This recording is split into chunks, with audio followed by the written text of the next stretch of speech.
നബി സല്ലല്ലാഹു അലൈഹി വസല്ലം പറഞ്ഞു, എന്റെ സഹോദരങ്ങളെ, ഇഖ്വാനി, എന്റെ സഹോദരങ്ങളെ കാണാൻ ഞാൻ ആഗ്രഹിക്കുന്നു. ആ സന്ദർഭത്തിൽ സ്വഹാബികൾ നബി സല്ലല്ലാഹു അലൈഹി വസല്ലം ചോദിച്ചു, അലസ്ന ഇഖ്വാനുക യാ റസൂലുള്ളാഹ്, ഞങ്ങളല്ലേ നിങ്ങളുടെ സഹോദരങ്ങൾ? അപ്പൊ നബി സല്ലല്ലാഹു അലൈഹി വസല്ലം പറഞ്ഞു, നിങ്ങളെയല്ല ഞാൻ ഉദ്ദേശിച്ചത്, ലാ ബൽ അൻതും അസ്ഹാബി, നിങ്ങൾ ഇഖ്വാനിയല്ല, നിങ്ങൾ എന്റെ അസ്ഹാബികളാണ്. ഞാനിവിടെ പറയുന്നത് എന്റെ ഇഖ്വാനികളെ കാണാനുള്ള ആഗ്രഹമാണ്. അപ്പൊ സ്വഹാബികൾ സ്വാഭാവികമായിട്ട് അവർ ചോദിച്ചു, മൻ ഇഖ്വാനുക യാ റസൂലുള്ളാഹ്, ആരാണ് നിങ്ങളുടെ ഇഖ്വാൻ?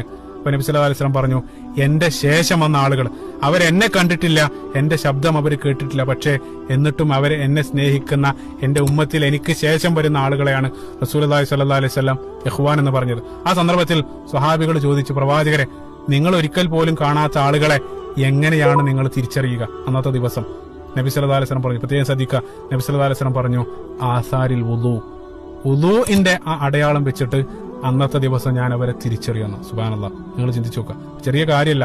മരണാന്തര ജീവിതത്തിൽ നമുക്കൊക്കെയുള്ള നമ്മുടെ ഐഡന്റിറ്റി കാർഡ്, അല്ലെങ്കിൽ നമുക്കൊക്കെയുള്ള നമ്മുടെ കയ്യിലുള്ള ടിക്കറ്റ് നമ്മുടെ വുളൂ ആയിരിക്കും. അതുകൊണ്ടാണ് ഈ ഹദീസ് റിപ്പോർട്ട് ചെയ്ത അബൂ ഹുറൈറ റളിയല്ലാഹു അൻഹു, അദ്ദേഹം ഇത് കേട്ടതിന് ശേഷം അദ്ദേഹം വുളൂ വർദ്ധിപ്പിക്കാറുണ്ടായിരുന്നു എന്നെല്ലാം നമുക്ക് കാണാൻ സാധിക്കും.